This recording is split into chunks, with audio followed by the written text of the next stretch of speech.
Greetings, ladies and gentlemen. I'm NibletK, and welcome to the first ever episode. Well, it's actually pilot episode of Beneath the Tavern. Now, what is this? This is a Hearthstone podcast and more. Sometimes, I guess. I don't know. We'll figure it out together as we go along. Now, people have to bear with me, chat especially, and all you fine folks. Let's talk a little bit about Hearthstone, but first, let's introduce this concept a little bit more. Like I said, I'm NibletK. I'll be your host, your podcaster, your noob. We are hoping to get a little bit more people on the show, but right now we're just trying to see exactly how things will actually work. So what's this show going to be about? Well, it's a podcast, so we're gonna mainly focus on talking a lot and sharing information, having a few laughs, and stuff like that. This is a work in progress, also, that's why it's a pilot episode, but hopefully we can get through this together. You guys have to excuse me a little bit. I am a little bit nervous. It's like, I don't know, the first time you're on camera, like the first time you're doing something in front of the class or so, that kind of feeling. I got me notes. I got a few of me notes. And I still feel like I know nothing. So, without any further ado, let's get a little bit into talking about Hearthstone.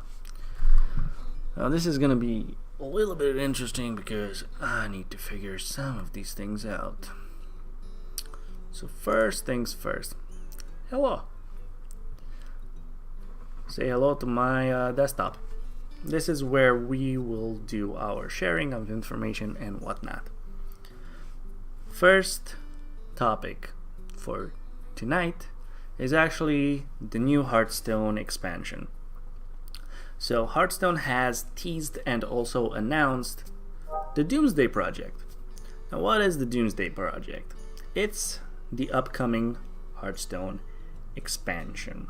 So expect a lot of new content, a lot of new cards, a lot of new features, also a single player experience as well. Now, like I said, bear with me. These are some of the things that you want to look out for the upcoming expansion. Now, we are going to look at the trailer together, but first let's dim down the music a little bit because we are going to watch a video together. In case you haven't seen it, by now you probably should have seen it, but we will nonetheless also indulge in the Doomsday Project trailer, which was actually, to be honest, announced by accident or leaked by accident a day earlier than it was supposed to. Now, considering the whole theme is about experiments and laboratory things going wrong, leaks, explosions, not really planned stuff.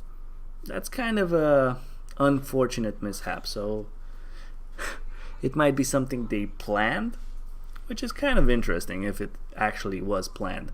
Or maybe it's just a normal hiccup that ended up being funny in its own way. So let's get to see the new Hearthstone trailer. And we're gonna make that full screen. Let's go like this. Ooh, yeah.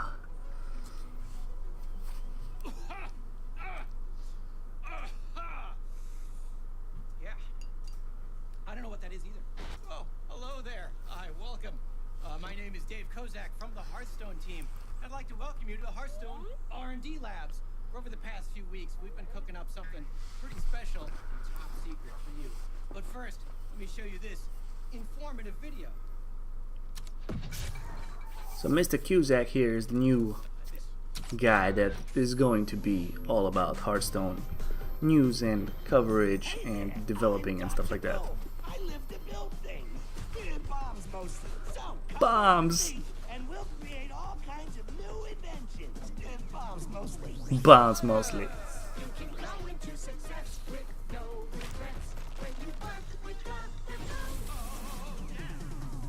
Technology.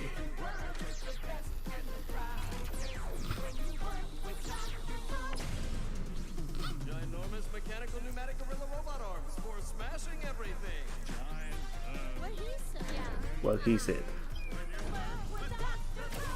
Come add your skills to my team at Boom Laboratories. We're exploding with opportunity. Exploding. For severed, exploded, or lost body parts, revealing location of semi-secret lab is punishable by death. It's the Boomsday Project, an entire Hearthstone expansion about science and other disasters. And other disasters. Cool. Don't sneak up on me like that. Cool. We have invented some very technical new technology that we're calling magnetic. Now, the way it works is actually relatively simple. Let me walk you through a few of our design documents. I really like the quality that they made. It's like a really old TV show. Right? Nobody understands how magnets work anyway. Let's show them. There is that intern kit. My name's Levi and I'm 38. How long you been standing there? Since the intro, Creepy. I like it. Okay. What we're going to do is we're going to fit Larry here with the metal vest. Tomorrow, why don't you explain to folks at home how magnetic works? Magnetic is a new ability we invented for our mechs. You can play a magnetic minion on its own, but if you have a mech on the board, you can fuse them together to add to the attack, health, and ability. Take this spider bomb, for example. You can play like normal, or you can use it to give a mech +2/+2 and death rattle. That's an explosive combination. We'll get to talking about the cards after the trailer. Magnetic minions. We have taken our intern Jeff and changed him into a mech. Levi. Stapled the metal vest to him anyway. Let's find out what happens when we activate the spider bomb. Whoa. Hey, you okay, kid? hardly breathe. Congratulations, you're +2/+2. Yeah, +2/+2, man. Explosive. Science! Now, for our next demonstration, we're gonna... Hold on a sec. Hold on. We are getting a call. A live transmission from our team in the Netherstorm. Hello? Hello? Come in, Netherstorm. Come in, Netherstorm. So people that said Netherstorm were right. Well, hello, Peter. You're coming in clear. Can you tell me? So can you tell us a little bit about what your team has been working on there in the Netherstorm? Projects, Dave. Projects are new spell cards. They've got extremely powerful effects, but they help both you and your opponent. Here, let me show you what I'm talking about. This is Biology Project. It gives each player 2 mana crystals. 2 is more than 1, Dave. Yeah, Peter, we're gonna have to have some people check the math out on that. What else have you been working on? We've got a research project. We got a weapons project. Hey, give me 1 second. These goblins are driving me crazy. Non-fizzle, cut it out. Stop playing with the polterizer. You're gonna cause an accident if you... Peter! Okay. Peter's a chicken. Chickens! Cut it out. I love chickens! You edit that out. Go right to the thumbs up. Science! So, it seems like we lost contact with another storm, but we did learn some important things about the Boomsday Project. We learned He's that actually a good there are actor. upgrade your mechs. We learned that there are projects that affect both players. And now to tell you about something top secret, we're going to be bringing in Hadija. Hadija! How did you get there? Just walked over from my desk, Dave. Genius! Can you Hadija. tell our friends at home about the you-know-what? The Omega Project? The Omega Project! Technology. For most of the game, these cards are perfectly ordinary, but if you play one when you have 10 mana crystals, it does something incredible. Omega stands for OMG. It doesn't. That's not how Greek letters work. This Omega Defender, for most of the game, it's a perfectly good taunt minion. Play when you have 10 mana crystals, it gains +10 attack, enough to take down even Holy mighty shit. Deathwing. You play these cards at full mana. You better hold on to your butts. Hold on to your butt. Let's show them how it works. Lester. Levi. Levi. Are you ready? The experimental test harness that I gave you. Yep. Uh, Mighty Deathwing. roar. Real. All right. So, please stand over there, if you will. What we're gonna do? Over here? Keep going. Yes. Keep all the way. We are going to play our Omega Defender and a full 10 mana crystal. Thank you, Hadija. Let's find out what happens when we play this card against Deathwing.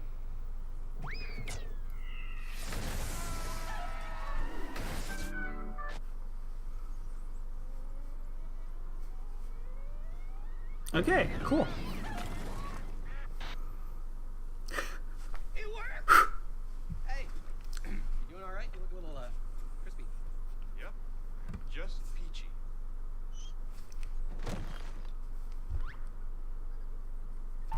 Science! That's all the time we have for today. I hope we've impressed upon you the awesome power of science. Whoa. Nah. Hold on, just 1 second. Did you tell them about the legendary employee of the month? That's right. Legendary Employee of the Month. Team of legendary scientists, including the nefarious Electra Storm Surge. There she is. Not that one. The other. Move up over. Oh, that one. There you go. Yes. Wow. So check it out, Dave. Electra Storm Surge is a legendary minion with a battle cry that lets your next spell cast twice. That's more than one. Broken. Some people check that out. We hope you've enjoyed. That's more than once. Review of the Boomsday Project, where today. Guys, we have an emergency. Goblins are running completely amok out in the Netherstorm. They're going crazy. They turned Peter into a chicken. I know. What? Oh, that's terrible, chicken bad. If only we had some kind of big red button to push in emergency situations like this.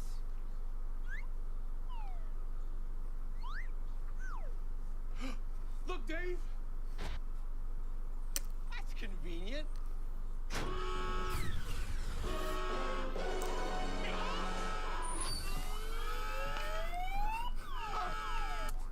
What is that? Check it out. I've been calling these things out for months. Unstable element. The Boomsday Project Legendary is the first spells. Hearthstone expansion to feature legendary spells. And this one right here Finally. draws every card in your entire deck. It's the Oh my perfect card God. for emergency situations just like this one. That's crazy, though. You could wind up burning your entire deck. I know, it's crazy. It's so crazy. It just might work. Uh-oh. Seriously? Run! Boombots!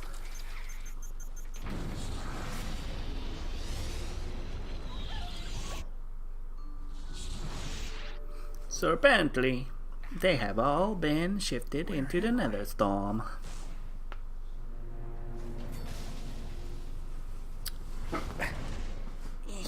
I don't know. You know, something like that. You gotta figure that those kind of shits out. Right, so that was the Doomsday Project intro announcement video thingy. Wasn't that fun and interactive? What have we learned about that? Well, not that much, except that there's a new expansion. The theme is Dr. Boom and the Netherstorm Laboratory. So, let's have another look. Now, what are the sites that you should check out if you want to learn more about the new upcoming expansion? Well, there's always the Hearthstone official site. Am I fading out a little bit? Let's take a look at this together. Now then, we have the new expansion, Hearthstone, the Boomsday Project for Science. Can you feel it? That electric tension on the wind, the reek of ozone and corium. The distant rumble of explosions. There's science in the air. Yada yada yada. Dr. Boom. Of course, Dr. Boom. Why not Dr. Boom? So what do we get? Well, there are two major bundles right now that you can buy. You get a golden legendary, guaranteed, plus the packs. Also, at the Mecha bundle, you get a skin for the Warlock class, which is Mecha Jiraxis. Mecha Jiraxis is really cool. And then they say here, legendary spells. Ooh ah. Okay, so that's pretty much the legendary theme this time. So the two legendaries for each class is probably gonna be one random legendary or a legendary hero, which we saw spoiled for Warrior, which is Dr. Boom Mad Scientist. We do believe it's 7 mana, but we have no idea what the hero will actually do. And then we have the new keyword, which is magnetic. But there's a lot more that has been introduced in the video, and we will talk about that shortly. Here you can also see the new trailer, which we already saw. And then we have the cards. You can press on this view all cards, and you can also see by class, and then you can also see exactly how many there are going to be. So this is on the official site, so you can always check this out, no problems. You can actually see exactly how many there are going to be. As they will be announced or revealed, they will become clear, so you can always come back and check for details and see exactly what the expansion holds. Right now, we only have a couple of them. Now, this is a new one that you have not seen in the trailer, and we will come back to this one. Actually, we should try to look at that first. Now, if we go back, all you gotta do is go on YouTube and search the Boomsday Project, Hearthstone the Boomsday Project, and you're gonna find a lot of content about that. Now here's the funny thing. As you guys saw, the video ended in a cartoonish style, kind of like Family Guy or something like that.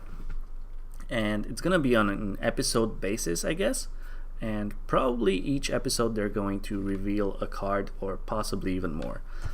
So let's take a look at the first one. Let's go.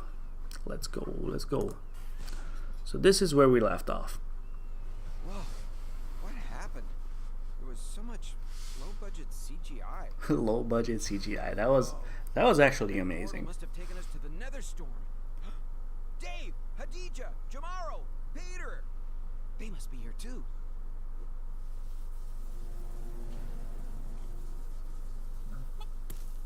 Bakak. Boom Labs. It's so real and lifelike. Hello? I'm looking for some developers. Not now, chicken. There were 4 of them. Hello? Anyone? Begin Poultryizer security test number 112. Poultryizer? Bak. Hello, my name is Peter. The developer? Oh no! Security breach. Intruders. Do not enter Boom Labs. Repeat, do not enter Boom Labs. Do not enter Boom Labs. Of course. And so they entered. There's gotta be something in here that'll get you de-chickenized. You there. Who are you? Hi. I'm an intern. One of my game developers is... That's actually interesting. So, I'm trying She's to a fix that. dryad or something like that, right? Responsibilities, intern. And a mage. Science So we might be is getting a new mage He's turned into skin, Today's hopefully. experiments are about efficiency. If I cast spells only with my right hand, what happens? Let us see. Scroll of Wonders. Mecha Chicken. A curious result. Pyroblast.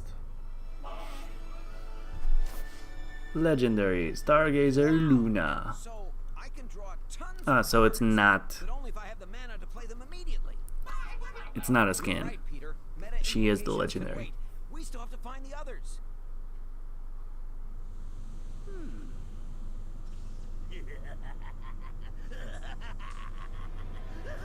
So apparently Dr. Boom is watching,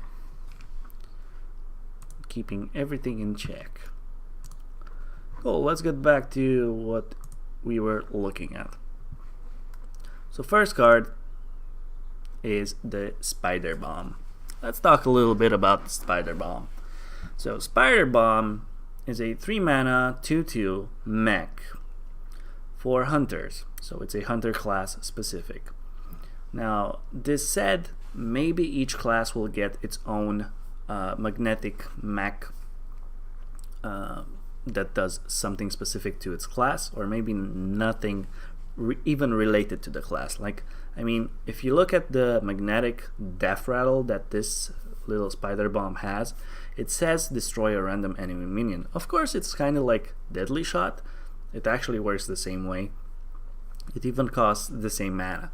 But this comes with a 2/2 body on the board. So you actually have a little bit more of a tempo swing. However, it's a death rattle, so it doesn't really activate immediately. The minion has to die.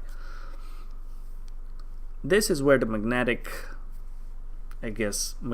mechanic comes into play. Now, there is something that you need to keep in mind about magnetic minions. They only work on other mechs, so you need to have another mech in play. And there aren't too many mechs right now in the game that are worth playing or desirable to play or to be played. Let's also cue up our music once more so that it's not so quiet in here. So like I said, you need more mechs. Now, these are only the first cards that have been revealed, so we don't really know exactly how many mechs are going to be in this expansion, what they're gonna do, how good they are going to be, or how bad, stats wise or something like that. Now, let's say you have a mech on the board. You play a mech on the board. You have two options. You can either play the Spider Bot as a standalone 2/2 body beside your mech. In order to do that, you actually have to play it on the right side of the mech. And if you want to buff your mech that is in play, you actually have to place the Spider Bomb on the left side of the mech that is in play. In that case, it will actually start a fusion, and all of the stats that are on the Spider Bomb will get transferred on your existing mech. So for instance, if you have a Harvest Golem, which is a 2/3, Death Rattle summon a 2/1 mech, it's going to say it is now a 4/5 Death Rattle, summon a 2/1 mech, and destroy a random enemy minion. So it'll do everything. Now, the synergies that you can do or create with this kind of a card is basically you can have a mech in play, and if your opponent plays something small, and also when you pass your turn he develops something like a big minion that you cannot really kill, you can really activate it immediately by fusing your minion, trading it into his lower statted minion, killing yours, and also killing his big dude.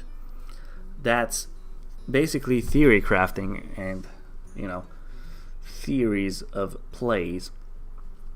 We will not really know exactly how everything is going to turn out until we see more mechs and how exactly they synergize. But I believe that Spider Bomb on its own, even if you don't really play any other mechs, it's still a good utility tool for hunters if they are going to go on a more, let's say, control route. So it's definitely an interesting card. I think silence is going to be a really big downside. And I'm really curious to see if in this expansion we're actually going to get something like a mech counter. So we already have like dragon counters, pirate counters, or was there something else? I'm currently missing something probably. So like I said, I'm really curious to see if there's going to be a card like Golaga Crawler, which ate any pirate. Didn't matter what stats it had or what it does, it just destroyed it, right? Oh yeah, there's the Hungry Crab that destroys Murlocs as well. So maybe we're going to get something like, I don't know, a water cannon that rusts every mech and can just destroy them. I don't know. But it would be interesting to see. Because we don't really have anything that counters mechs, period. So probably silence will still be the thing to go with if magnetic is going to be popular. Now for mechs, I don't really know exactly who can utilize it the best. Out of the entire mechs that there are, I would think that Priest would be like the only one that could maybe utilize the mechs in an interesting fashion, with the whole double health and inner fire, plus giving them a little bit more of a, I don't know, a niche ability that you might get with specific magnetic, mechs.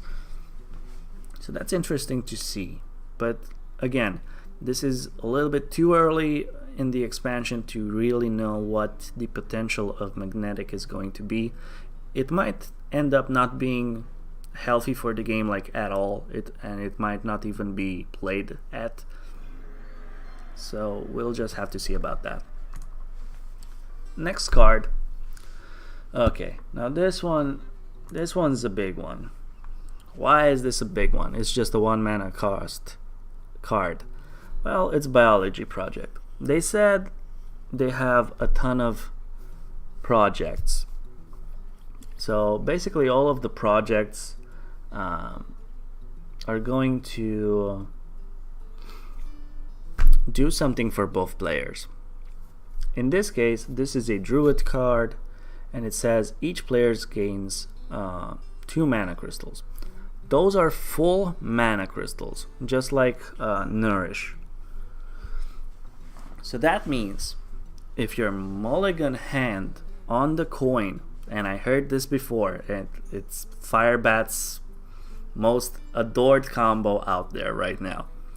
So if you have in your hand double Biology Project, the coin, Nourish, and Innervate. So those are your cards that you have. And you draw Oakheart after the mulligan. You can go Biology Project, which gives you 2 crystals, into Biology Project, which gives you another 2 crystals, into Coin, Nourish, get 2 more crystals, and what's the other rampy thing? Innervate. I just said the card. Sorry about that. Wild Growth.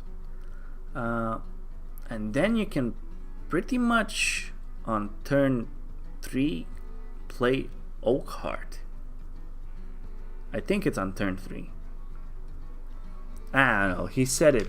He said it. That's pretty broken. If you get Oakheart on turn 2 or 3 or whatever he said. Of course, this is not gonna happen consistently, but I'm pretty sure someone will actually try it and have it at least once. And that's gonna be like one of the biggest highlights videos. Probably the fastest game of Hearthstone ever won or played or something like that. Because it's just too broken. It's gonna be, I think this card is scary, and it's probably gonna be one of those cards that is going to get nerfed. Now, they did say there are many more projects. So maybe each and every class will get a project card, such as were the lesser spellstones. Each and every class has its own unique spellstone. So probably in this expansion, each and every class will get their each unique project. Next on the list are the Omega cards. Oh, whoops. So Omega stands for OMG, as we already heard. Not. These are interesting cards. People are saying right up now, they are saying that these cards are not pretty good for constructed. However, these will be a really high staple for Arena because they do a significant amount of, dropping stats on the board or just doing something ridiculously crazy on 10 mana. And you're not paying the full price for that. You're just paying exactly what the minion costs at normal stats. But up until now, it's a 4 mana 2/6 with taunt, so it's like a Stegodon. And no one's really playing a Stegodon in their deck. Maybe on turn 10, if you drop 2 of these, those are going to be 2 12/6s with taunt on 1 turn. That's a lot of stats and really hard to, not too hard to counter because the health is only 6. But still, whatever you're going to run in them, probably going to die. Interesting concept, definitely. Very curious to see what other kind of Omega cards they will put out. Maybe we're even going to have like Omega spells. That could be interesting. It would be interesting to see if any of the classes that revolve around secrets would get an Omega secret maybe. So that would be interesting. I did hint out once, with Mage not having that survivability with Ice Block being gone, maybe they can get like an Omega spell, Omega secret, something that is somewhat similar to Ice Block. Might be interesting, but I don't know exactly how healthy that would be for the game, because Blizzard already stated out that they don't want that going forward. That is why Ice Block is now in a Hall of Fame, and so only wild players can actually not die for a couple of turns. So that's pretty much it about the Omega. Not much to say. It's definitely a cool concept. Do you see a deck revolving around it? Hard to say. Maybe Warrior. Warrior can utilize like the big beefathon. Quest Warrior specifically. If not, I don't know. Okay, let's get to the legendary spell. So this is the first legendary spell that has been announced, and it is a rogue spell. It's 5 mana, and it says draw the rest of your deck. So Myra's Unstable Element. I don't know if all of these spells are going to be hashtag, unstable, as in be really challenging to play.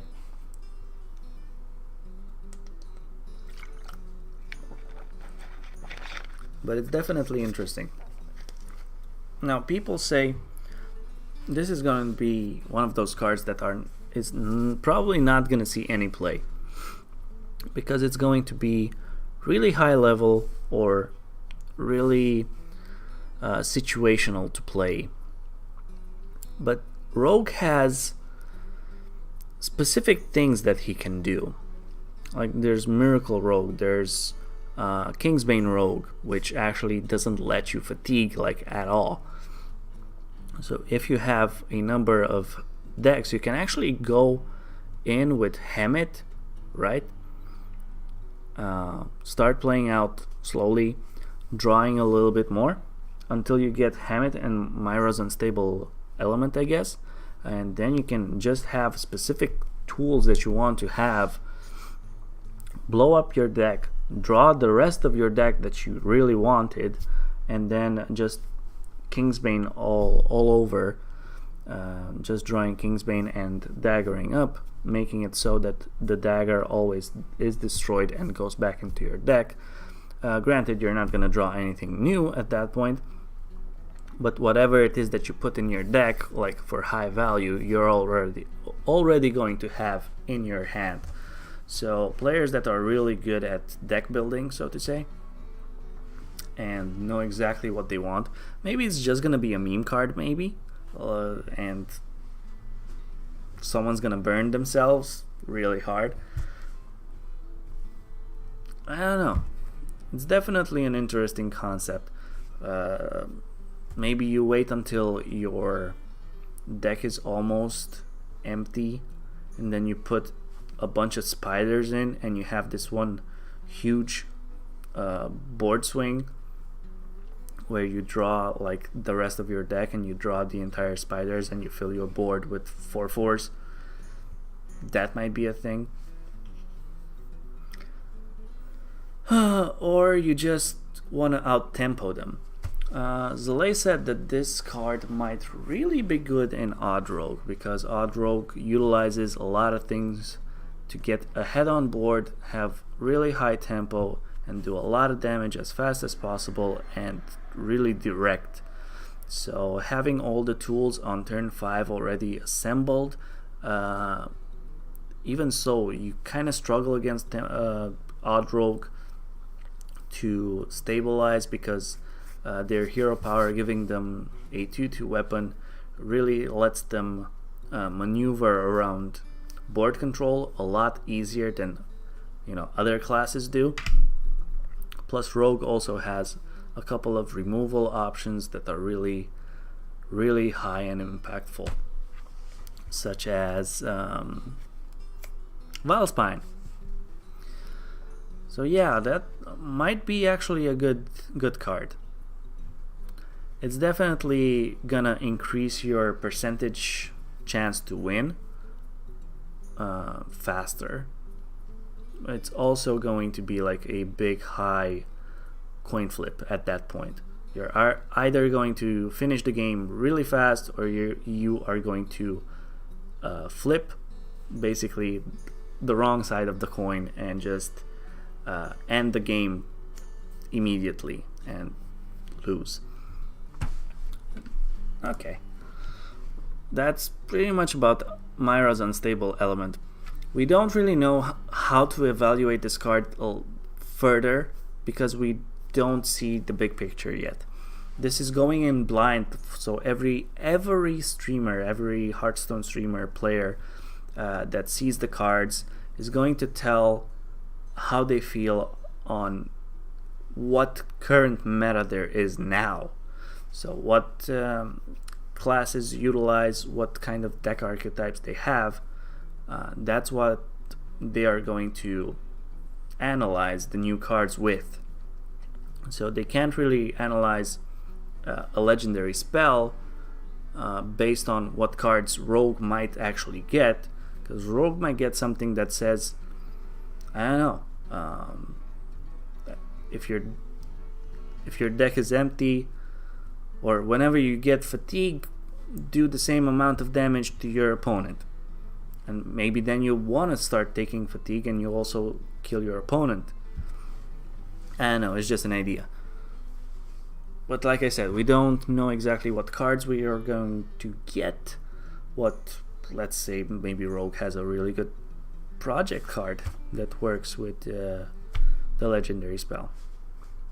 And also, really curious, let's see the entire legendary spells. Who's going to have like the best legendary, like the go-to, like this is meta defining, this is deck defining, like okay, we gotta craft this legendary spell immediately, and it's almost every card based around that card is an auto include, just like Shudderwalk, right? Because Shudderwalk is pretty much one of those legendaries where everything in the deck revolves around getting to Shudderwock and assembling the Shudderwock combo, and then you win. Almost. There's a low percentage that you can flip on the coin toss. You can manipulate that as well, but it revolves around other mechanics as well. But let's not talk about Shudderwock right now. We're going to talk about the new... Of course, we're going to talk a little bit more about Shudderwock, but let's talk about the new Shaman Legendary. So this is the Shaman Legendary, so not the Shaman Legendary spell. Is this card good? So Electra Storm Surge, 3 mana, 3/3, Elemental, Battlecry. Your next spell this turn casts twice. Now this is going to be an auto include in every Shaman deck. I'm pretty sure that whoever is a really good Shaman player or really enjoys Shaman at this point is going to want this card immediately as the expansion hits, because it's just so good. It works perfectly with all of the Shaman spells, like double healing rain for a gazillion damage. You're gonna go back to full almost instantly. It's one hell of a board clear with Volcano. Getting a double Volcano out, that's 30 damage. That's pretty much a board clear. I don't care what you have on the board, everything's gonna die. Also, someone said that Farsight is really good. If you're not doing anything and you're giving your opponent time to assemble his Shudderwock combo, that's gonna be really good. If you draw for 6 mana, you put a minion on the board and you draw 2 cards that get cost reduction, so that's really strong. And also, a lot of people said Aggressive Shaman might be back. Double Bloodlust, that's a lot of damage. If you have a couple of minions on the board and you already did at least 10 damage to your opponent, because you are going to play aggressively, that can pretty much ruin your opponent like that out of nowhere. Now there are some controversies about whenever you cast a spell, like let's say Lightning Bolt or Lava Burst, the second spell is either cast randomly or cast at the same target. So we actually think that the target is going to remain the same. So if you play Electra Storm Surge and then you Lava Burst for face, that's going to be a 10 damage burst to the opponent's face. And let's face it, 10 damage is pretty much a Pyroblast. And a Pyroblast costing only 6 mana plus putting a 3/3 on the board, that sounds OP. Because Pyroblast actually costs 10 mana, which is appropriate. Oh boy. Shaman's gonna be broken. Shaman already is a little bit broken, but fortunately the meta is in such a nice situation this time that a lot of decks actually have pretty decent win rates against each other.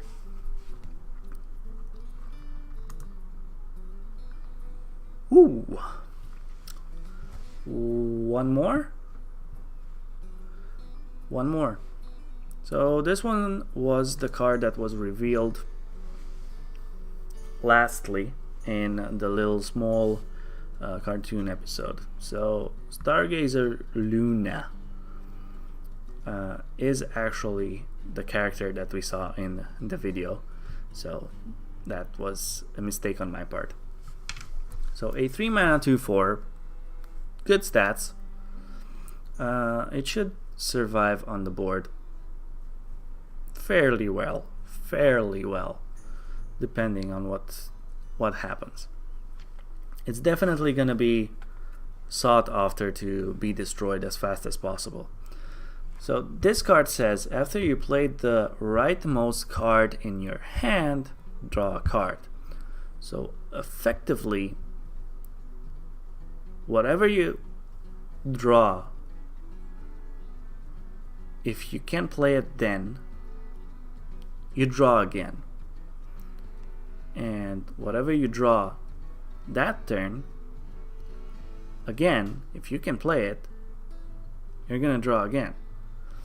So if you manage to put down Stargazer Luna and be able to draw at least one card, or let's say 2 cards, right? You have Arcane Intellect. So let's say a turn 10 kind of play. You play Stargazer Luna with Arcane Intellect. That's already 6 mana. And now, if you draw into lightning bolts, not lightning bolts. What are the little pings called again? Maybe I should open up Hearthstone and actually look. You can draw a lot of bullshit.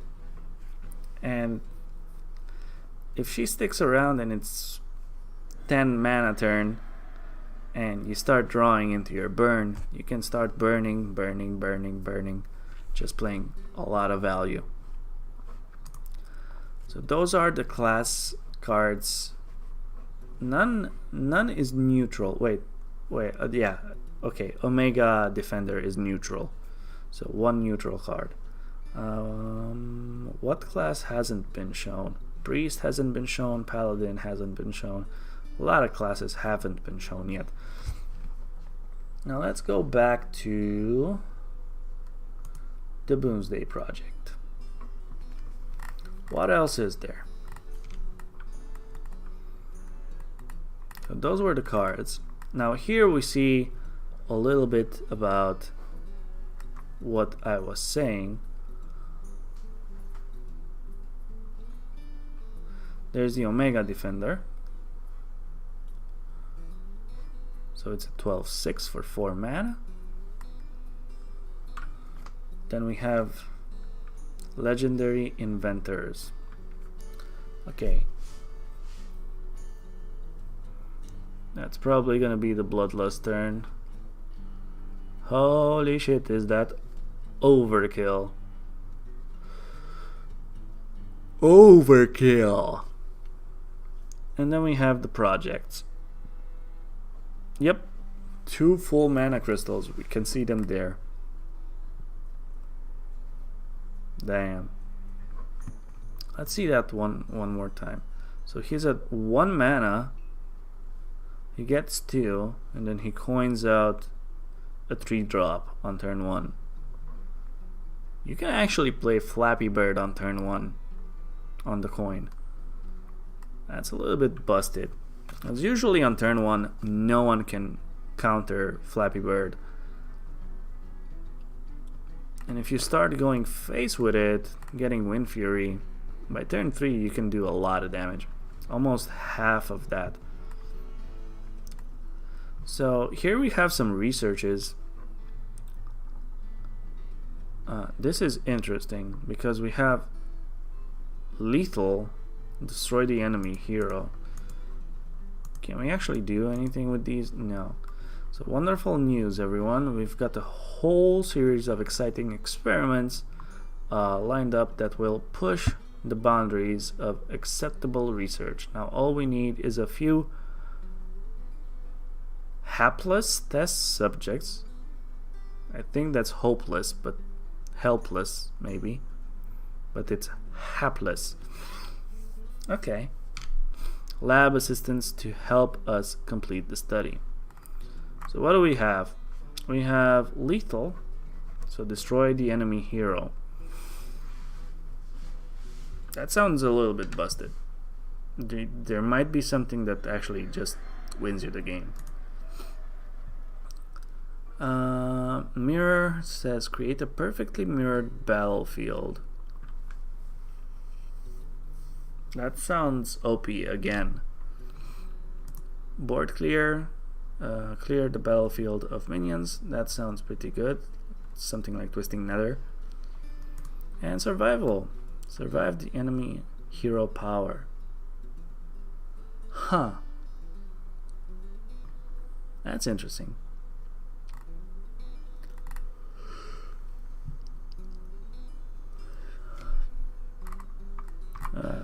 Okay, does it says more? Does it say more? Yeah, okay, so let's read what exactly do they mean by this.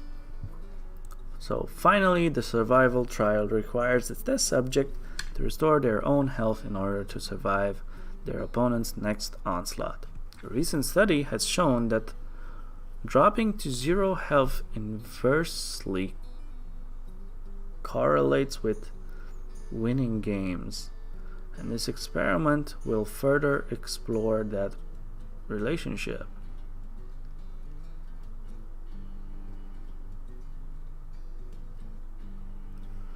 Wait. Does that mean you get to die?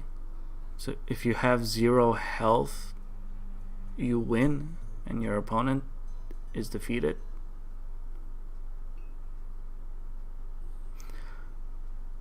That sounds weird. Okay, board clear.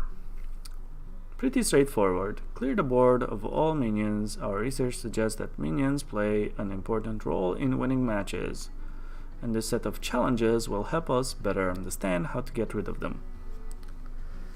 So this is probably going to be the case for mages. Mirror, I have no idea. The task challenges the assistant to create a board state where both sides are perfectly mirrored image of each other. Minions, positioning, health, attack, etc. This should yield plentiful data on various means of board manipulation. Yeah, that's gonna be a real pain in the ass if you can go really wide on the board, like for instance Taunt Druid, and then all of a sudden you have something that instantaneously mirrors everything. Like if they have Hadronox in the cube that was cubed, and all of the taunts come back, you actually get to mirror that. You actually mirror the cube with 2 Hadronoxes inside as well, and you get all the taunts as well. So that means after the entire trades, you're gonna have the same thing that he does. So that sounds already like the perfect counter to Hadronox Druid, right? Is it? I wonder.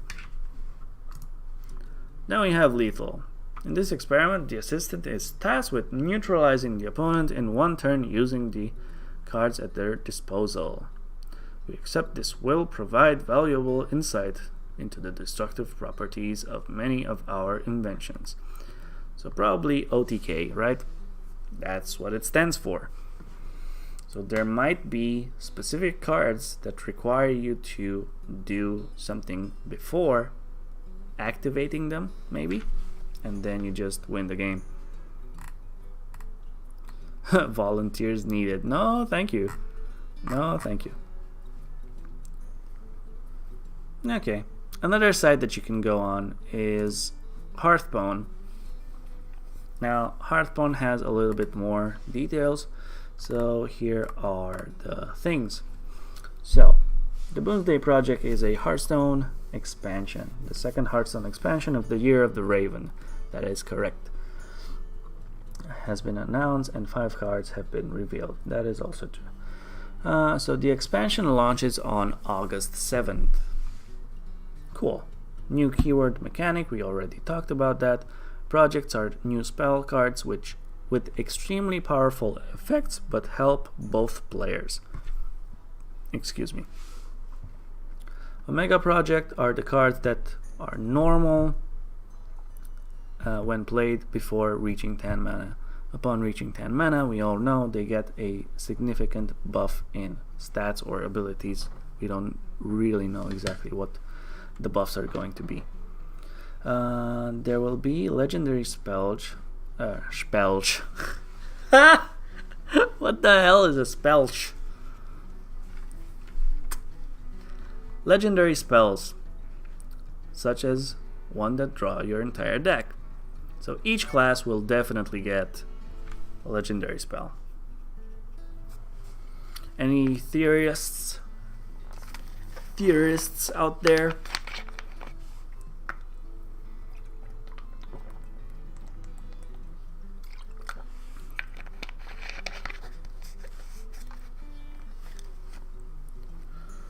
Nope? Okay.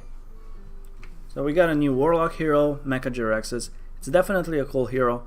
It's locked behind. Cha-ching.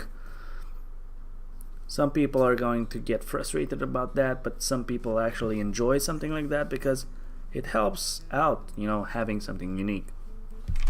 So I'm not too worried about that anyway.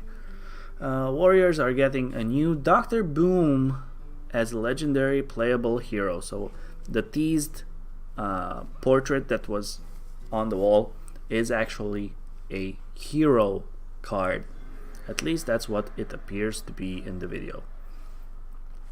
So we're gonna go into a short video after this one to revolve around a nice streamer by the name of Regis that came up with some interesting theories about what Dr. Boom Mad Scientist could actually be like. Okay, so logging in after the expansion launches gives you 3 card packs and a random legendary minion from the set. Cool. So you get, upon logging in, you get 3 packs, a random legendary. It says minion, so maybe you cannot get the spell. Maybe it should have said legendary card. If they only do legendary minions, may you draw well. Then if upon purchasing a bundle, you also get a golden legendary guaranteed.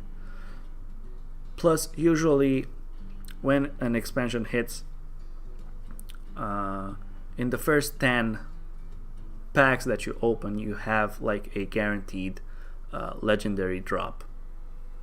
So those are like already 3 legendaries that you're gonna get in the early stages of the game. And if there are going to be bad legendaries that are rated as bad and maybe no one wants to play, if you get that in gold version, so to say, you can automatically disenchant it and craft any other legendary that you really want and desire. Okay, Puzzle Lab. What is Puzzle Lab? Well, Puzzle Lab is pretty much what we think it's going to be. It's going to be the free-to-play single-player content, which we got in the latest expansions as well as dungeons. This one might be a little bit different. We're not exactly sure how it's going to be. So here they say, when you experience the Doomsday Project free single-player content, the Puzzle Lab, you'll discover that science is fun and dangerous, not necessarily in that order. So probably a lot of interesting things will happen in this free-to-play campaign, I guess, that revolves around interesting mechanics that are possibly not really intended for constructed play. Really over-the-top combos or minions or anything like that. It's, by the sound of it, it's going to be really, really fun and explosive, and probably a lot of highlight material, so to say. You'll need to get your security clearance before you gain access to these secrets, though. The Puzzle Lab will become available starting August 21st. Okay, so it's not going to be available right at the launch. We're going to have to wait a while, which is okay. Then we have the new cards, which we already saw, and like we said, the mega bundle. That is Lord Jiraxis in its true glory, Mecha Jiraxis. Cool. That's the golden thing. that is the new game board. Looks rather interesting. We have something like a furnace, another kind of crystal mining furnace, I don't know. That looks like a robot. A lot of okay, that looks like a containment thing for experiments. A lot of experimental things. We don't really know how it's going to react. And this we already saw. On to my next point. Another interesting site that you can check out is HearthstoneTopDecks.com. Here we have a little bit more news about the Boomsday project. So here we have a little bit of info about the mishap that happened. The trailer for a new Hearthstone expansion was just released out of nowhere after the series of yesterday's teasers. New expansion will be called the Boomsday Project and will revolve around Dr. Boom and his lab and experiments in the Netherstorm. Okay, edit. The revealed trailer is no longer public and the website for the new expansion isn't up, which almost surely means that they've released it by mistake. You know, mistakes, when we see the trailer, we see that a lot of mishaps happen and mistakes. So this is kind of like a juggle for Blizzard. I think it's kind of flavorful. It's kind of cool if they actually did it intentionally. Really nice. So again, August 7th, cool. We're going to have on July 23rd our first reveal stream, and I'm really curious to see how that's going to go. Keep in mind, guys, Penbrode is not there anymore. So who's Day 9 going to make giggle? I don't know. But I'm definitely hoping to see some really interesting, amusing stuff. We already know about legendary spells, the pre-purchase, blah blah blah. Then the cards again. Here we can see the hero card. People have zoomed in on this and believe that there is a 7 mana cost. So yeah. Okay. Oh, I actually closed that. Whatever. No one really cares. Okay. Since I said that I want to show you guys, here we have Regis.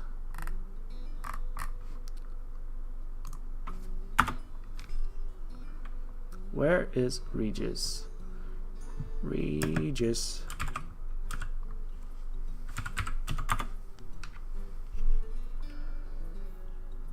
Okay, Regis Kilbin.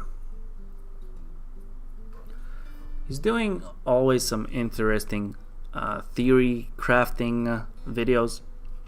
I guess it's theory crafting. He does always do card reveals. I like the guy. He looks like a version.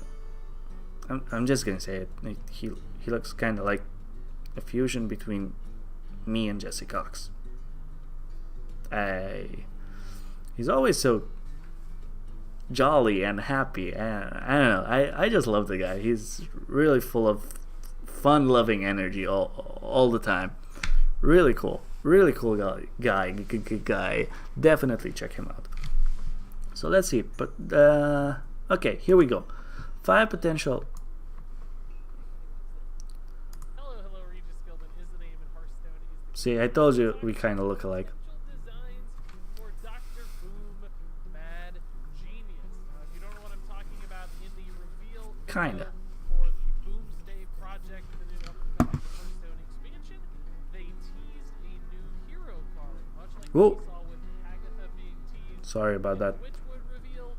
Now we've got a new version of Dr. Boom, a warrior hero card being the Boomsday project. And you can see that real quickly right here. And now that you know what I'm talking about,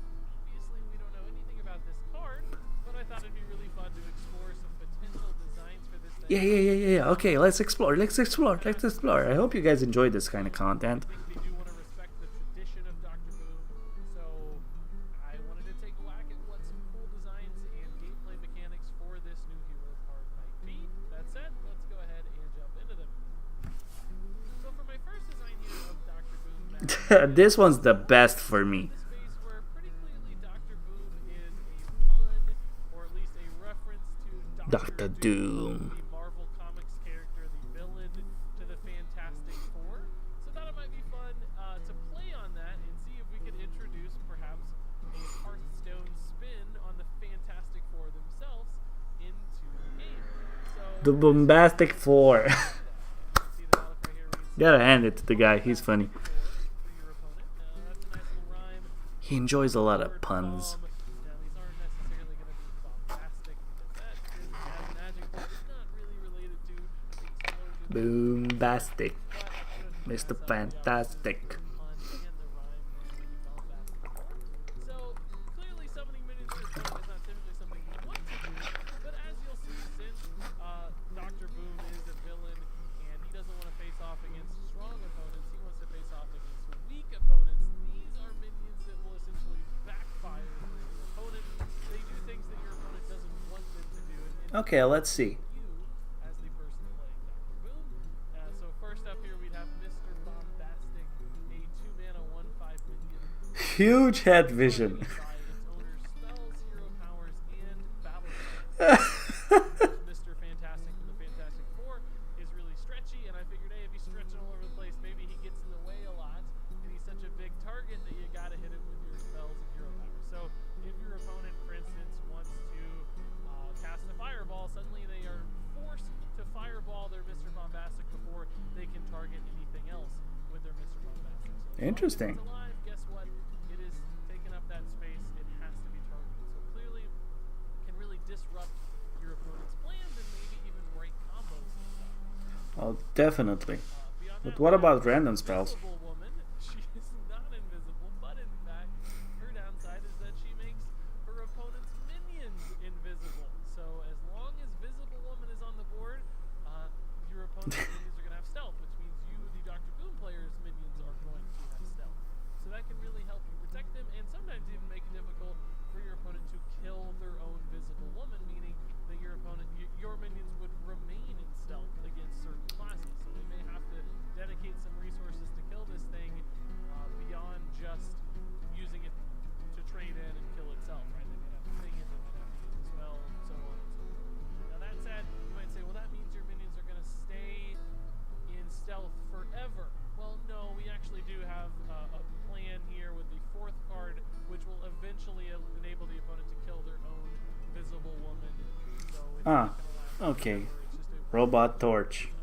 the third card here is the Bling, based of course on the Thing, and that's a neutron. That's a nice. thing. That's a nice one. Effects to texture there. Pretty proud of that. And in this one, it does have some nice attack because the Thing is big, it's clobbering time, etc. But the Death Rattle here would, instead of just giving both players a weapon like Blingtron has done, in this case it would just give you, the Dr. Boom player, a weapon. Remember, this is summoning for your opponent. That means when it dies, it's giving you a weapon. And because of Cool. Robot Torch there, the fourth card of the Fantastic or Bombastic Four in this case, and the do summon in this order positionally on the board, which is really important. As you'll see, the Robot Torch, not the Human Torch, at the end of the turn deals 1 damage to adjacent minions. So first off, it's going to kill the Bling at the end of the opponent's turn unless they play something in the middle, which they could. They still have some control there. But eventually it would kill the Bling, and if they want to kill their own Visible Woman without dedicating further resources, they might want to kill the Bling to get it out of the way so that the Robot Torch will slide over and then kill the Visible Woman, because Yeah, but you can just kill the Robot Torch. not all minions. It creates this kind of cool opportunity for Because your minions are stealth. keep the Bling He around can't for do now that. to get that attack and deny you the weapon. If you don't have minions that are stealth and scary, if you have stealth scary minions, they might have to work in a way to ensure that they can kill their Visible Woman sooner so that they can deal with your stuff. And the Robot Torch is very difficult for your opponent to kill because it's 0/5. They can't trade it in. It's pretty much this permanent effect that's dealing 1 damage all the time, disrupting the It's actually not. outside of some sort of universal Maybe he should have done a 0-9. So, in all four cases, annoying, frustrating, awkward minions to deal with. You are technically Hey, giving your I would have done a 0-9. 0-5. small risk. A lot of things can kill it. Most of the time, these will benefit Plus, you're gonna get a weapon. ways and create lots of friction and strategy points for a really cool back and forth that I think would be super duper fun, fantastic, and thematically very appropriate. Now, you might wonder what the hero power Oh, okay, here we go. Dr. Boom, Matt, Silver Nerfer. It is Silver Nerfer. Of course, play on words for Silver Surfer. But it's Look at the guy chuckle. mana and He's so cute. increase the cost of 3 random cards in your opponent's. There's a typo there. In your opponent's hand by 1. Please forgive my typo. I'm too lazy to go back and fix it.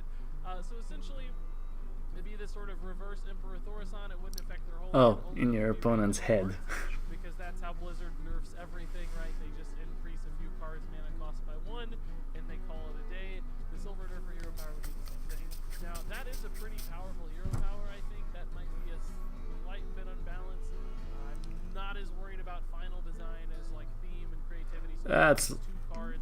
pretty If busted you there. only 1 card, because then you'd be spending 2 mana to only disrupt your opponent by 1. In this case, you spend 2 to disrupt your opponent by 3, which feels like it's a good balance of reward without being totally crazy or without being totally fair. And I like Silver Nerfer here because that can, of course, break combos, make things really difficult for your opponent depending on the cards it hits.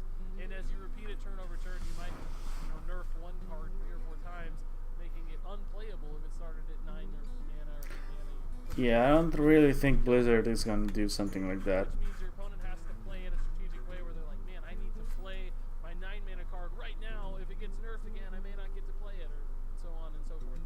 So, really cool strategic element there as well. All told, Kind of works like Freezing Trap then. way to play the game. I don't know if it's perfectly balanced. Maybe not. Maybe there's too many problems. Maybe there's too much upside. But you're spending 7 mana and not like getting a minion or clearing the board. So it is a bit of a slow, passive sort of play. So I think it needs to have some problems and friction created for it to be good enough and fast enough to make sense. In control matchups, I think this would really thrive, and it would be so much fun. And such a cool way thematically to address the fact that Dr. Doom is play on words for Dr. Boom. Yeah, Dr. Boom is for Dr. Doom. Doom. That's really tough to keep track of. But anyway, I'm really happy with how this turned out. This was really fun to design. So now let's jump into the next one. Okay, number Last one 2. was, like, super complex and something Blizzard would probably never do. Tons of fun, really neat design. This one is way simpler, and I think this is exactly the sort of thing that Blizzard would do. This card's much more likely to be the simplicity and nostalgic level that Blizzard wanted to achieve with Boom. Dr. Doom. It references the old card. It's not too Yeah, looks interesting. and you'll see what I mean as we get into it here. So this is also 7 mana. Spoiler alert, all of these are going to be 7 mana. The battle cry for this version reads, summon a boom bot for each enemy minion. So a bit like Spreading Plague, for instance, that's a 6-mana card. But boom bots, of course, don't have taunt. They are 1/1s in case you forgot what a boom bot looks like. Maybe this can push Odd Warrior to another level. Doomsday Project again would be really fun. And this would be cool because it's, in some ways better. It could actually happen, you know.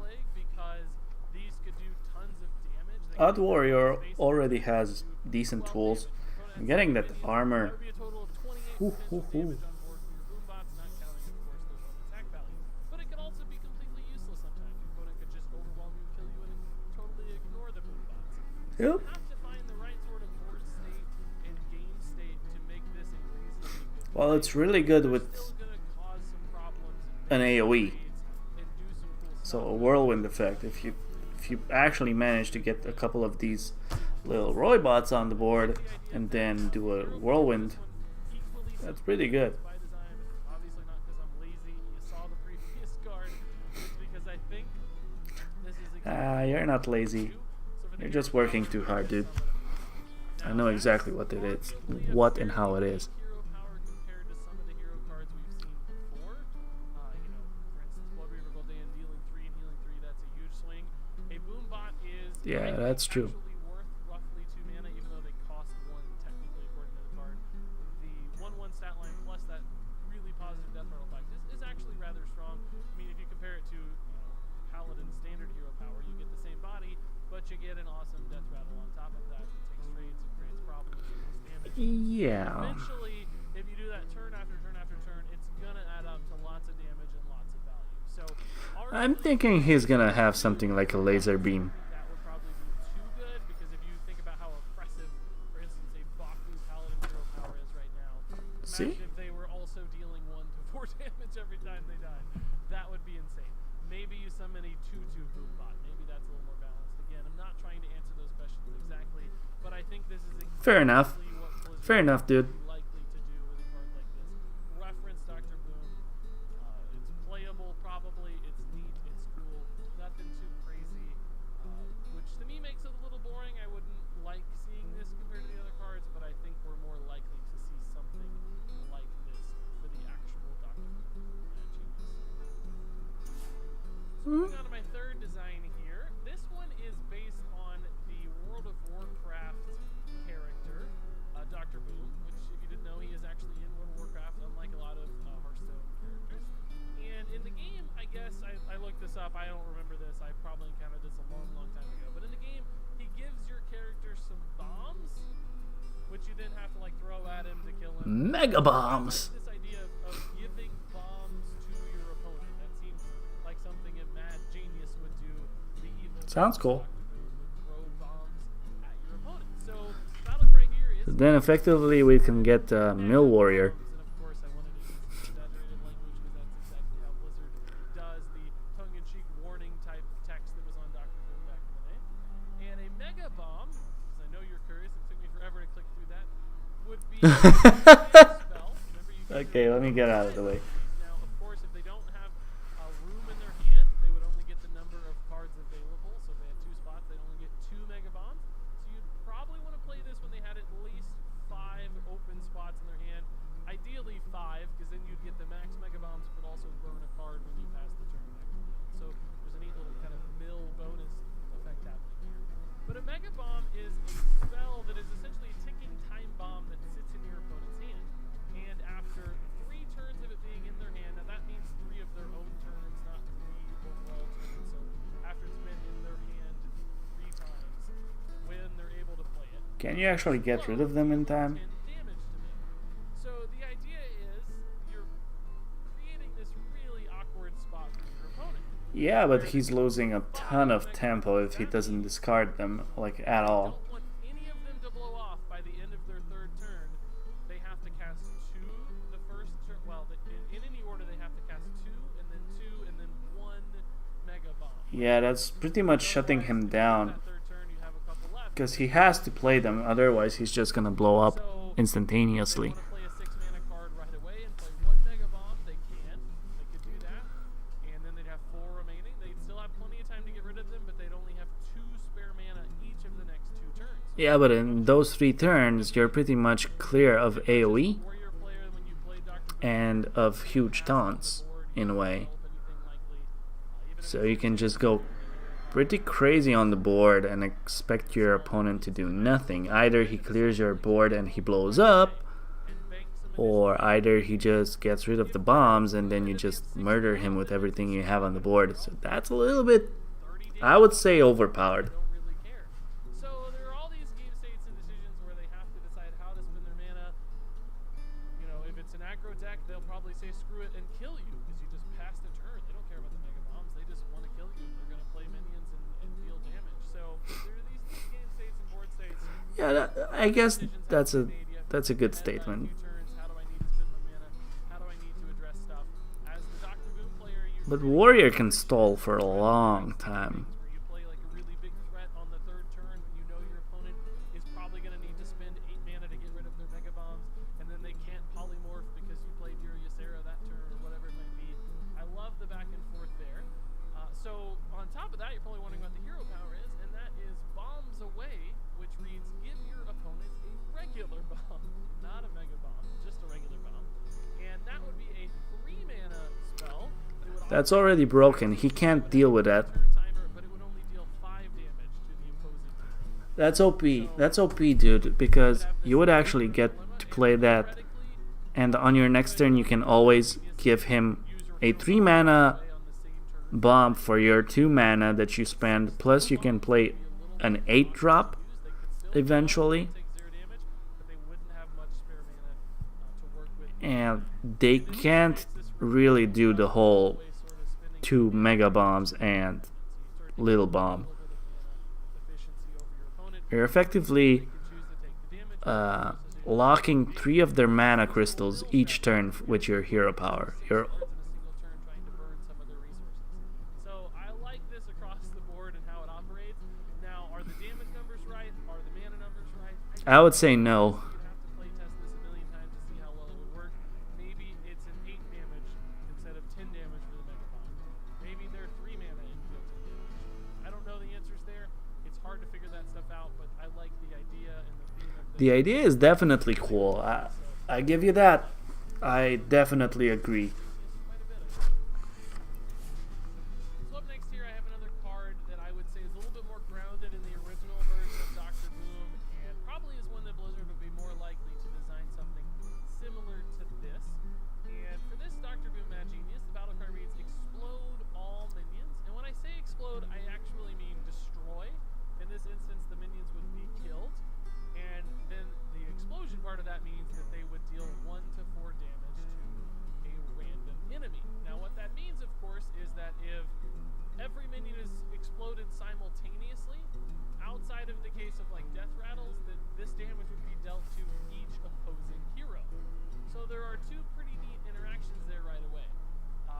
If you are playing an aggro deck, for instance, and you are looking for a burst damage finisher, this could almost be sort of like a bloodlust, for instance, where you have 4 or 5 minions on board, you attack with them, and then you explode all the minions, and each of those minions does, on average, essentially 2.5 damage to the opposing hero, something like bloodlust. So Well, the way you worded it, the opposing hero is the only thing that is left for your bombs to hit if you explode all minions.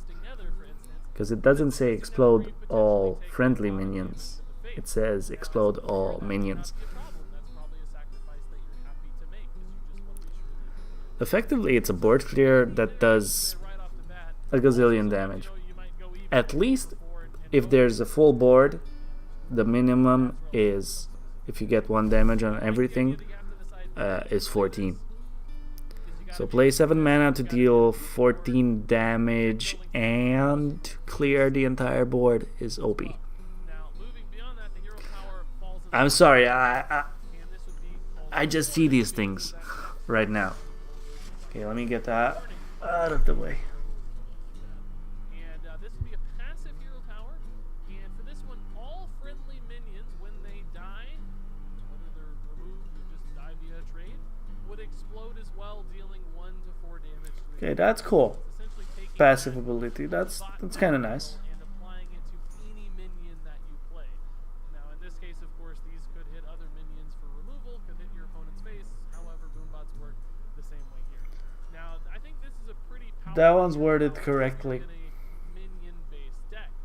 But the thing is, if you're playing this like an aggro deck for warrior and you're trying to use the battle cry as a burst damage finisher, remember that you're going to be destroying all of your minions.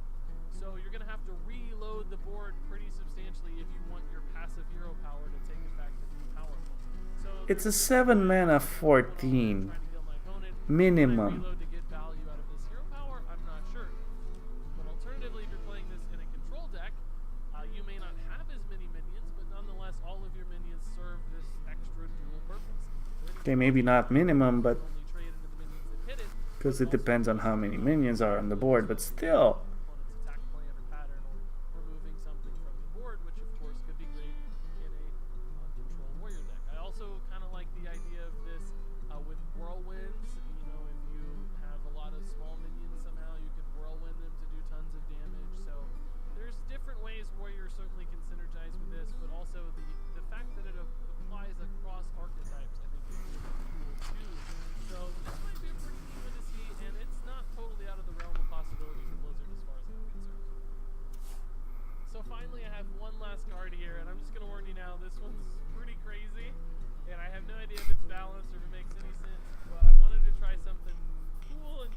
Sure. Alternate win Let's see. condition in Hearthstone. By alternate win Summon a condition, Doom bot. it's Warning, when bot you will win, explode. dealing damage to your opponent's face. So things like Uther with his hero power, that's an alternate win condition. And so far, I guess really the only one we've seen in Hearthstone. Fatigue is sort of an alternate way to win, but that still operates via damage to the face. So anyway, long story short, this version of Dr. Boom summons a Doom bot. So again, Let's see the Doom bot. Fantastic for a little bit here, and the text is very reminiscent of the Dr. Boom of old, but this bot will explode. It's not just may explode like the old text. And I'm sure you're really curious what a Doom bot is. Well, this is a Doom bot. It's a 7 mana, 77. Clearly, Dr. Boom loves sevens. And this is a minion that will be Oh yeah, Dr. Seven. It can't attack, and it can't be silenced. So, it basically can never attack. Even if you silence it, it still can't be attacked. But you also can't silence this extra effect off of it either, which is that it explodes after 7 turns, killing your opponent. So it's going to explode, and it's going to win you the game if it stays alive. Now, it can't be silenced, and it can't deal damage, but it still can. That might be the project. It can be removed from the board. It can be transformed. The as lethal well. project. So there are a lot of decks that could answer this thing really efficiently and easily and quickly, right? So a Polymorph, a Hex, a Vile Spine Slayer, all of those things can deal with the Doom bot pretty quickly and without any problem. There are other decks, on the other hand, though, that maybe don't have an answer to this at all. Some sort of aggro deck might not be able to ever kill this because they just don't have some sort of single target removal card. And if you start to stabilize against that aggro deck and you play your Dr. Boom Mad Genius, it's going to make sure that you end the game pretty quickly. Because they just Well, 7 turns is not pretty play quickly. a wall of taunts, you stay alive for 7 turns, and you win. And in this case, specifically with these turns, these are not like friendly or enemy turns, these are both. So you play the Doom bot, you pass your turn, that's 1. Your opponent gets a turn, that's 2. You get a turn, that's 3. And what that means is essentially that your opponent Ah, that's how you meant. rest this thing.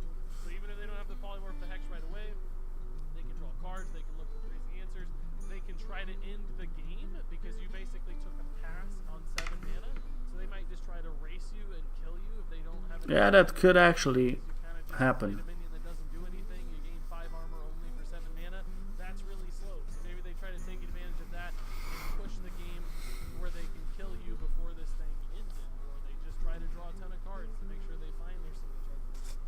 And you might say, well, Regis, that's crazy. That's going to make it so hard for your opponent. Like, they have to always have the removal. And that's true, but remember that if this becomes a part of the meta, if this were a thing that you saw often, you would know, oh, I'm playing Warrior. I need to save an answer for the Doom bot.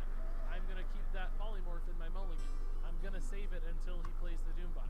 So there are certainly opportunities to end this thing's life, right? Decks are going to have it. It's going to die a lot. Now, that said, And there's always poisonous.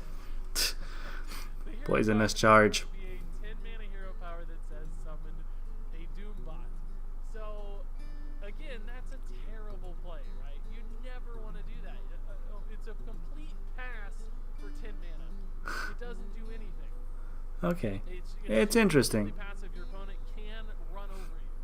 But if you get into this like end game state against the control deck, this gives you this impending doom type. Okay, of can't win. attack, can't It's almost like Ren in a can't be way, where silenced, you've and seen with can't Ren. be given You know, once your opponent starts building towards that Ren, if you don't have the right answer, they're just Taunt. eventually going to destroy your deck and probably put themselves in a position to win. This would do the same thing. If you're playing like a, I don't know, a control mage Jaina deck, and they aren't playing any minions, they're just kind of passing every turn, looking for the occasional water elemental, and you summon a 77. Okay, I'm gonna shut him a little bit up. So, like I said, this guy's Regis Kilbin. Definitely check him out. He's a really fun streamer, really enthusiastic Hearthstone player. A lot of the experiments, he does a lot of the experiments where he takes specific decks and tries to do a theme or something that is not really considered meta or played with, kind of like what we do on our show from time to time, then his quality is really good. His videos are really funny and entertaining. Theory crafting, honest opinions about cards in general. Of course, you did see I disagreed with a lot of the things, but I still enjoy seeing things like this because players go outside of the box and think about new mechanics, new interactions, new beasts, minions, spells, everything, right? And that's healthy for the game. One, because Blizzard team can actually end up watching specific things like this, and even if something like that will never be actually in the game, but even if like 1 or 10% from this is taken and maybe played around with inside the development team of Hearthstone, they can actually come up with a lot of new stuff with which they maybe have never even thought of, or maybe they wouldn't have gotten there if there weren't these sort of videos and theory crafting and theory. I don't even know exactly how the term is pronounced or called when you theorize a card that doesn't really exist in the game. Is it crafting? Is it design? Theory design? Something like that. Definitely interesting. Now we do have a couple of more things, and this is gonna be okay.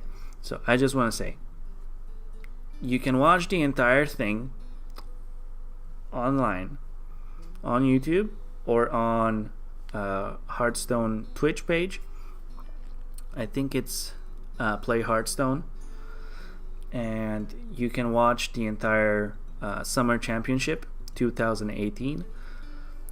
Really cool, really long, really high production value. I can't emphasize enough how much I love the production value that Hearthstone is implementing in, with all of the casters and the video scenes and in between animations and funny stuff like Talkstone and trivia and stuff like that.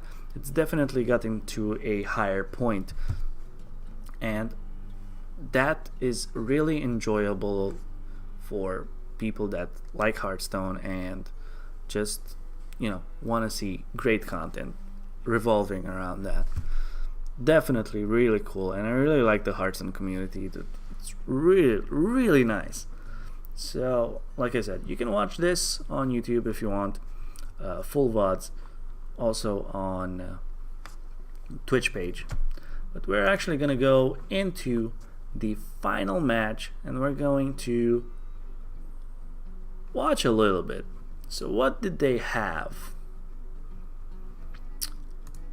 So they had Taunt Druid, Miracle Rogue, Q Block, which was actually the only Q Block that won some games, and he got to the finals, and Control Priest.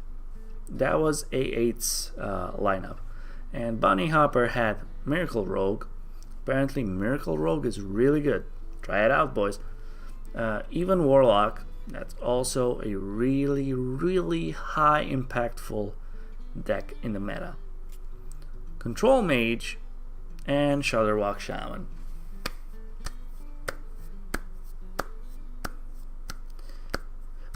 May I say that I hate Shudderwock Shaman sometimes?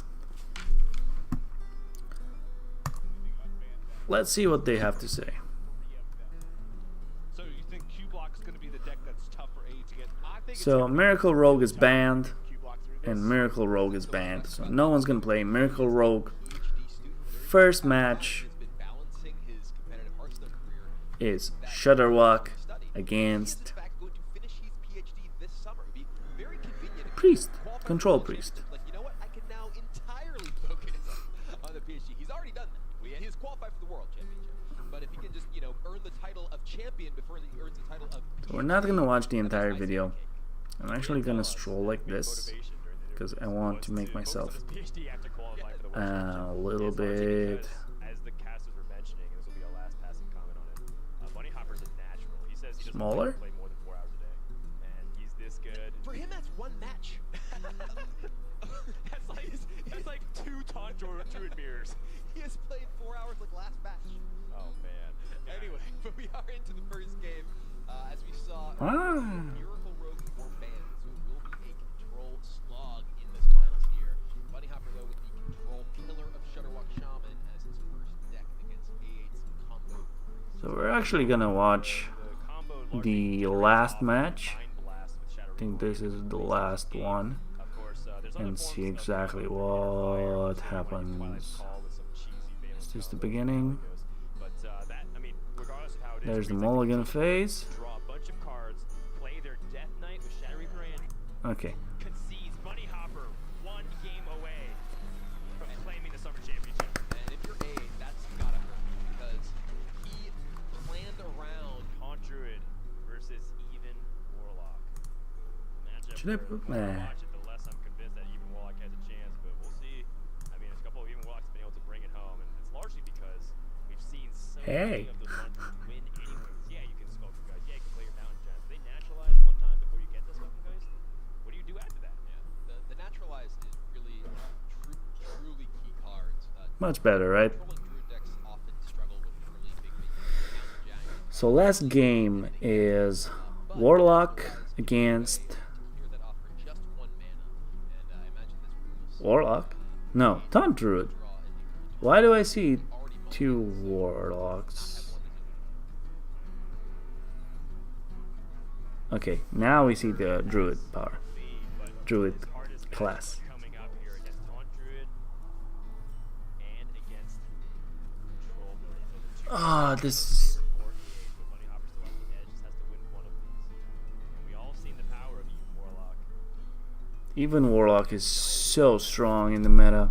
have seen Bunny Hopper navigate all of his decks really at both a very high level and a He very might only tap. pace. But that Mountain Giant is a card that can end games very quickly if unanswered. And A8 right now does not have an answer. I really like that Bunny Hopper took time to think if he wants to play something on turn 2 because he knows that if he wants to go super next level, he anticipates Naturalize. So this Mountain Giant. Yeah, Naturalize is a real pain in the ass. For example, even as a 4/7, can be problematic for the Druid to deal with. But in the end, at its core, you don't really bank on your opponent keeping those Naturalized. They want wild growth, nourish, massive overpower. That's what they're mainly looking for. A little bit of So 8 has a bad hand apparently. and play a 2-drop. And then Not impressive like at all. No ramp. Wild growth is a really good difference maker too, because then he doesn't have to worry about the direct over the summons. A8 does have the nourish, but does not have the wild growth getting up to it, so he's going to have a little bit of a slower start here. And as we've Yep. mentioned several times now, the lack of That's what I said. Slow start. out of answer What is this? Welcome. This is our podcast. Also, this is a Hearthstone trophy. cards that he is This is a Hearthstone podcast. We talk about Hearthstone. This was the final match of the ACT Summer How much a swings percentage. Summer World Championship, something yada yada yada. the Black Knight deck. So 8 against Bunny Hopper. Several of his decks We're gonna look at 2 professionals. killer against a lot of these conjure decks. Final match. If you do get a lead and you're able to tempo them out, kill their big top minion, and develop a minion of your own, this is a pressure matchup. You're not playing control at all as the Warlock in this matchup. Lots of people think of even Warlock as some sort of controlling deck because they're used to Warlock playing as a controlling deck when it's not new. But that's not it. It is a mid-range deck that is looking to smash face, and a second giant drawn for Bunny Hopper is going to do a lot of smashing. since A8 Ooh, still that has is a good. single natural. Those are good. Bunny Hopper has pretty much everything he wants in this matchup. Skulking Geist, threats. I think one lasting. Oh, he has Skulking Geist as well. Silence or some way to push damage in case there's a wall in the way. And I mean, his opponent might do that for him if he naturalizes. So Bunny Hopper has an opportunity to play Mountain Giant here, not tap. If his opponent naturalizes, he will burn only 1 card The card burn is just so irrelevant to the thing. A lot of people think, oh, well, you can protect yourself from card burn here. It's not really what Bunny Hopper's worried about. Burning cards, they might as well be at the bottom of your deck. It gives your opponent a little bit of information about you do and don't have access to, but you'd actually just rather life tap and deal damage to yourself, even if you get naturalized, so you're closer to hook reaver. That does make sense too, given I that don't he's know. Mountain Giant number 2, so he could play a 3-mana card and a 2-mana card. Another rejustification is if you have one Mountain Giant, one Twilight Drake, most likely you're going to play Twilight Drake tap anyways next turn. So you might as well make sure that you don't give your opponent that extra resource if you don't have to. Oaken summons gets a little bit of armor and an ironwood golem here. I guess he didn't ping face because he doesn't want the Warlock to get under 15 as fast as possible, because Bunny Hopper has that Mountain Giant number 2. 4 mana hooked Reaver is a 7/7 with taunt for 4 mana if your hero is below or at 15 health. On a nourish turn, and you saw your opponent save the coin. It's actually Stubborn Gastropod, one of the tech cards that has been included in a lot of decks. presence on this board. No answer from 8/8. He's got Nourish. That looks really... Ooh. What is that? Almost 20 damage. There is in fact 20 damage on Bunny Hopper's side of the board. Yeah, Bunny Hopper has 3-turn lethal from the previous turn. He has a You can set up 3-turn lethal. good opener, and 8 had the worst opening hand that he could have hoped for. Even attacking.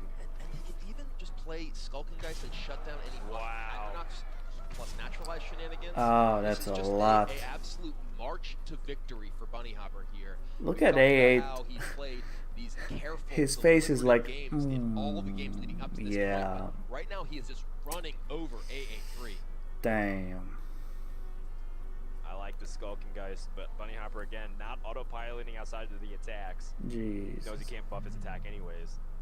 He needs to coin out the Primordial Drake. That's the only play that you can actually do. To find an argument against Skulking Geist. I guess the opponent's held on to coins, so it could be a Coin Master O card. How does he react to that? He doesn't have any Silence or Black Knight, so that could be what's on his mind. But honestly, if he plays a Master O card, I think you kill him anyways because you have the Stubborn Gastropod. Yeah, the Gastropod is such a powerful answer to any taunt that's coming up here. Unless you play Mountain Drake. That's the only one that he should play. Sun-Free Protector, A8, maybe on his last draw.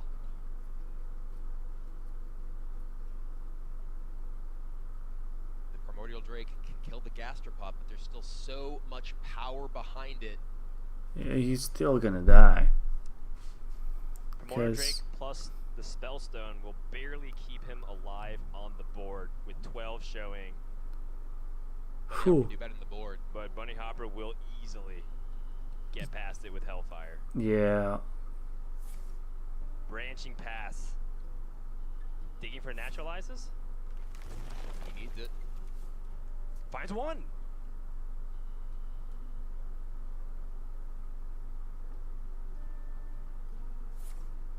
He knows he's in a tough spot. No second naturalize. Yeah, that was... Bunny Hopper wins 3-1 and becomes your 2018 Summer Champion. Actually won 3-1. That's impressive. A smile from A8 as well. So you guys can go check out all of the games at Hearthstone tournaments on YouTube. You can see everything. We also have the Tour Stop Italy, which was the latest. Let me get back. Hello. Okay. Yeah. So that was the latest ACT stop, I guess, thing. Seed Story Cup is about to be somewhere around in a month or so, I guess. Don't quote me on that because I didn't check it up. I just saw hints and glimpses of it. I know G2A is there with RDU and Taj and someone else. Wow, I am not prepared for this. That even wasn't even on my list. But it's definitely a cool thing. I always enjoy Seed Story Cup because it's really Hearthstone fun. It's just a bunch of Hearthstone fun, and a lot of players just go there to meet up with one another and just have fun. Also, for you guys on YouTube, you have no problem, but my internet just crashed.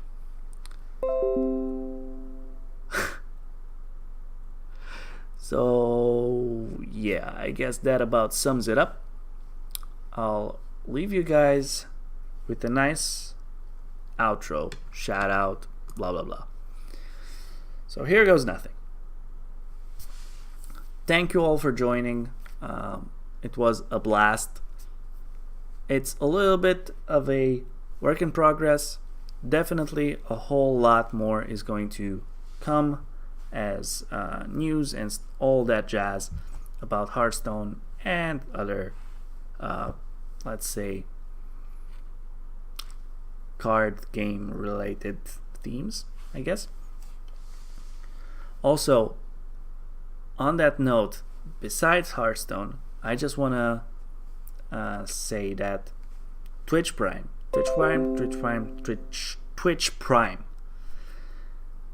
If by now you're not a Twitch Prime user, you might want to at least consider trying out Twitch Prime for this month, because Twitch is actually giving away, I think, a game every day. So over 30 games, I believe. And the first one was Pillars of Eternity, like complete deluxe edition or something like that. And that's a huge game and really cool. So there are a bunch of games. My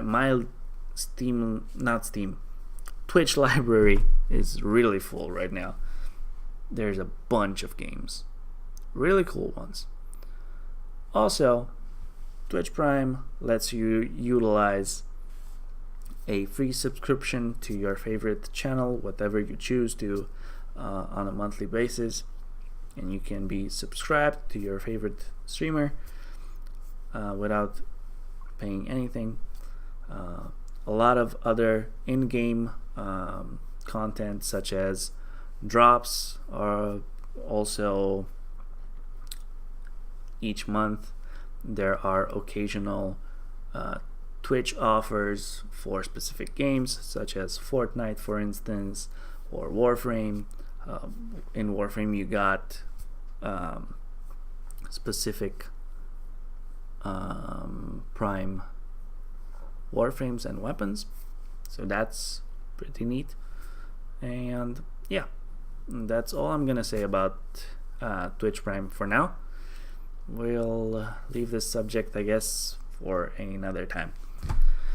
So, shout outs to me for now. This has been Beneath the Tavern. Why Beneath the Tavern? Well, I came up with the name by accident. Since we're Hearthstone players and we enjoy Hearthstone, we all know it's a tavern game. Everything happens in the tavern, and Beneath the Tavern is like the underground mob kind of style secret room where the deals are made, so to say. So that's pretty much it. Hope you guys enjoyed it. Definitely, if you have any ideas, any support, any comments, leave them. Tell me what you think. Tell me what you want to see. Tell me if you have any ideas about how to improve everything. So, yeah. I'm NibletK. You can find me on Twitch at NibletK, Twitter, YouTube. Just search for NibletK. Also, I stream on a daily basis, Monday to Friday, from 6 p.m. I forgot the time zone right now. Germany. Whatever you find Germany's time zone in, that's where you'll find me. So yeah, I'll be hopefully more prepared next time. We'll see each other each Friday for at least 1 hour. This episode actually went for almost 2 hours now. And that's not too shabby. So yeah, see you guys in the next one. Bye bye.